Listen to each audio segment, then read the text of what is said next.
Listen, we talk to a lot of impressive people on the show. They got pretty good resumes, they're smart, they've focused on some expertise or something.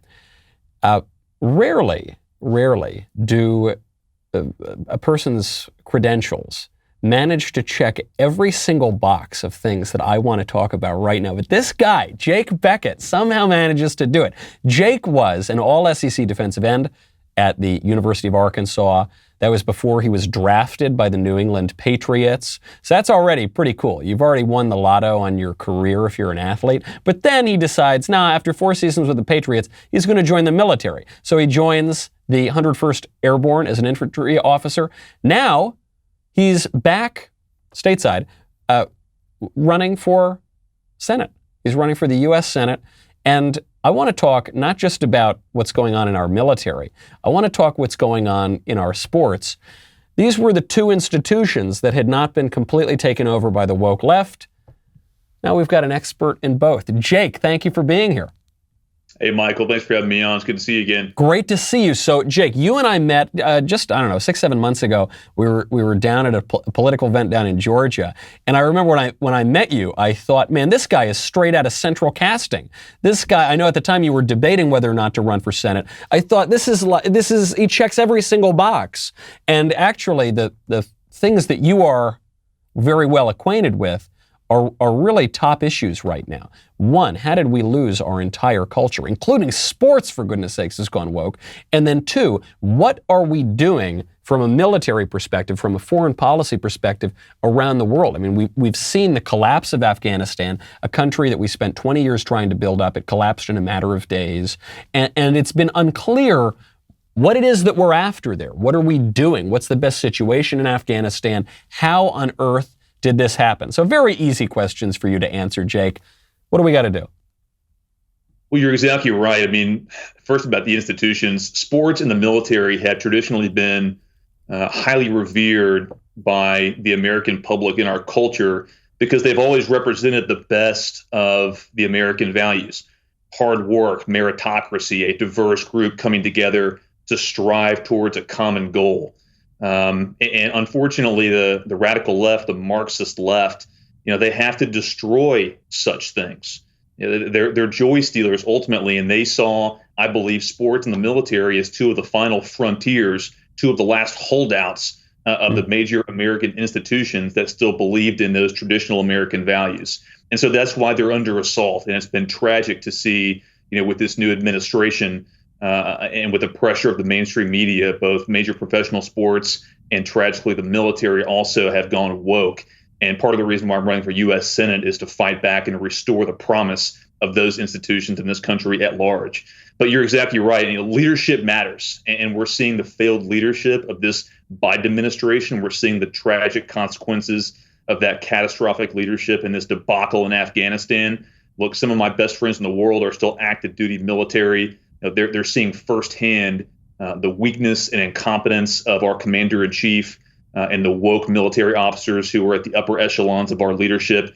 And look, it has to change immediately or the consequences of Afghanistan are just beginning. Well, I know one reason that a lot of people have tuned out of Afghanistan, one of the reasons that both parties supported a withdrawal is because they've said, we've got a lot of problems here at home. And you're seeing these problems jump out right now in the military, or in sports rather, not just in, for instance, the NFL's various protests against the American flag, not just in the idea that our games now, our sports, are somehow anti-American. The whole idea of sports in the history of the world is that they're patriotic. You wave the flag, it's the best of your country. Now it's flipped, but you're even seeing it in a very practical level with COVID, that there were questions over vaccine mandates. There were questions over segregating certain football players if they refuse to take the experimental jab. These are some of the healthiest people on earth, but they're being told if you don't take this vaccine for a virus that doesn't pose a great threat to you, you're going to be ostracized from the league. So could you just from an insider perspective, give an update on what's going on there? Yeah, the NFL's draconian COVID testing protocols have never made much sense. They didn't make much sense last year, and they're making even less sense this year. I still have a lot of friends who are in the league who are very troubled by this. Both players who have taken the vaccine and those who have not.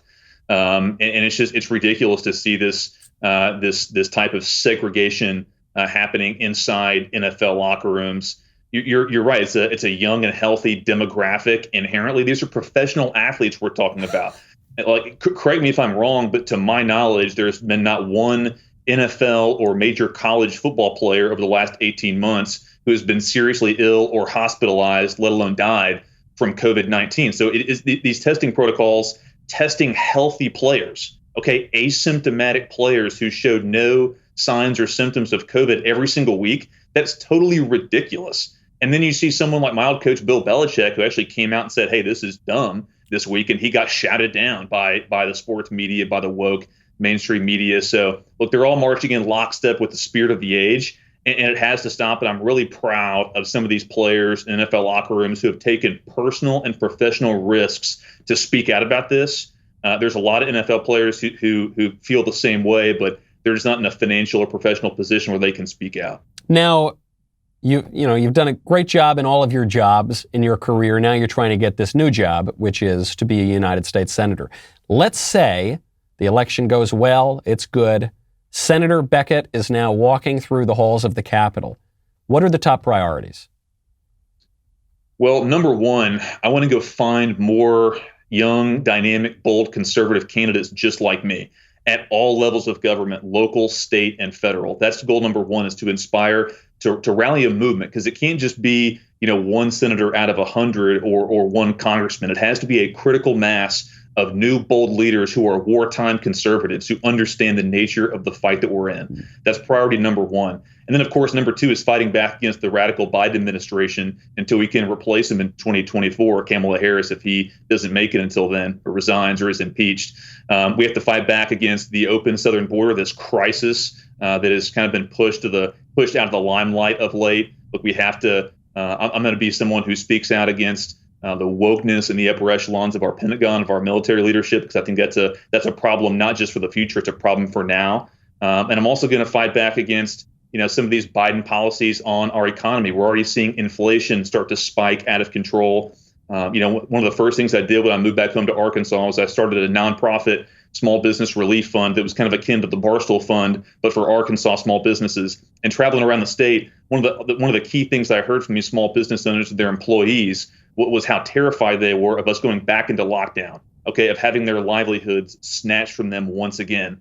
So we have to fight back and make sure we keep our economy open. We can protect our small businesses, and we can fight back against the radical Marxist left at every front in this battle. It's a war. Now, this brings us back to this phrase that you said that I really love. You said we need wartime conservatives. What do you mean by that? Well, first of all, The Godfather is one of my favorite movies. I'm sure anyone who recognizes that line can see where it's coming from. Like in The Godfather, he said he needed a wartime consigliere. Yeah. We need wartime conservatives. This is not peacetime. This is not time to do deals with the Democrats. This is not, there may have been a time in our political history where we could come together, but the Overton window has shifted so far to the left. What is now considered quote unquote moderate was too radical for even Dukakis or McGovern or Jimmy Carter. Yeah. So look, those days are over. This is wartime. We need politicians, leaders in the Republican Party who understand what time it is, who understand the nature of the fight that we're in, and who are going to fight all out in Washington, D.C. So what time is it? Because I totally agree with you. It drives me crazy. It actually drives me crazier to see a squish Republican than it does to look at AOC. AOC, I know what AOC is. She told me exactly who she was when she ran for office. But so often you have these squish Republicans who they talk a really good game, and then all of a sudden they're palling around with the, not just Democrats, but with the entrenched interests. They don't want to change anything. What is it? To me, the conservative, quote unquote, vision of the last 20 years is cut taxes a little bit temporarily, and then, maybe impede the left like a tiny little bit, but mostly just go along with whatever they want on the culture, on social issues, on what it even means to be an American. So what is it? What time is it? What does it mean to be a conservative in 2021? Well, to be a at the threshold issue, you can't win a war that you don't understand that you're in, that you're actually fighting. And so you have to have leaders. I think that should be a litmus test for conservatives who are running for office, with that R next to your name. Do you really understand the nature of the fight that we're in? Do you really understand how far the radical left, the Marxist left, will go to fundamentally transform this country to make America unrecognizable, even more so than it already is? They want to destroy us. They want to change us forever. But I think there have been two really important developments that I think has been important inside of our party. I think one was, Donald Trump really exposed, I think for the first time for a lot of people, the true nature of the, quote, mainstream media.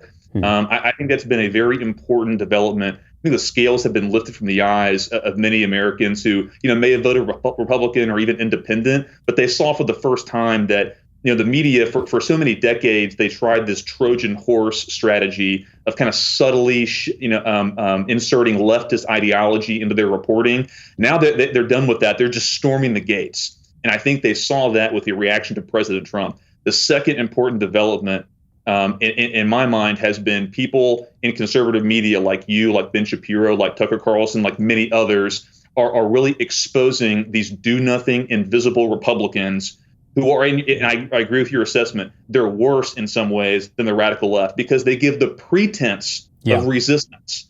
If we had no one fighting for us, if there were just simply no Republicans, no rhinos, then we would understand that we were leaderless. But too often, these people, they hoodwink their constituents, they hoodwink Republican voters into thinking that they're actually fighting for us when they're really not. Okay, that I'm running against one of those. It's time to replace every single one of them. I think 2022 is going to be a wave election, not just replacing Democrats with Republicans, but also replacing establishment invisible rhinos with real wartime conservatives. I think of this group as the court jesters of the kingdom of liberalism. I call them court jester conservatives, not only because they're clownish in the way in their behavior, but also because their very purpose is to legitimize the liberal establishment. The whole point of these guys is to give the semblance of opposition where they push back just a little bit or they go, Romney, I guess, would be one of the great examples of this for much of his career. They push back just enough to make it seem as though there's real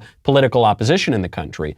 But at the crucial moment when push comes to shove, they cave. And it's only a surprise to people who don't know what they are in the first place. The whole point is to cave on those crucial issues. So looking down the line, what do you think are going to be the big policy issues that are going to affect the next Congress, that are going to affect the country for the next 5 to 10 years? What's at the top of the list? Well, I think at the top of the list is going to be election integrity. I think we're already seeing that. I really applaud the efforts of some states like Florida, Texas today, Georgia, and several others for strengthening their election integrity laws. Look, if we can't have free and fair and secure elections that everyone believes in, then our republic simply can't stand. I believe illegal immigration. I spoke about the crisis at our southern border, but that's another thing. For 4 decades, establishment politicians in both parties have exchanged promises, ephemeral promises of border security in exchange for amnesty. I don't think our country can survive that much longer. And then I think just in a larger sense, I think you're going to see, red states at the state level, start to really get aggressive and band together against some of these tyrannical federal laws that are coming down. I really think we've seen a lot of good leaders rising up at the state level, but we have to have a critical mass in Washington as well. So it's going to take all levels of government. I think one thing that gives me some optimism, some hope for the future is, what you're seeing at the true grassroots level, these school board meetings. State commission meetings. I'm seeing it all over Arkansas. You'll show up to a meeting where, I'm talking to people, they say, hey, Jake, like typically, in years past, in cycles past, we'll have 7 or 8 people show up. There are hundreds, all over the state. I think you're seeing that nationwide. So people are energized. Look, they're simply not taking this anymore. And look, God willing, I'll be able to help lead this fight. I think this is a great point. It is the great hope that you're seeing these states step up and people step up at these meetings. And I love that you point out as issue number 1, election integrity. If you can't trust in your elections, you can't trust in anything else in our politics. Jake, thank you so much for being here. We got 5 seconds. Where can people find you? JakeBeckett.com. Go and donate today. We're fighting back against the establishment. I love it. I love it. Thank you, Jake.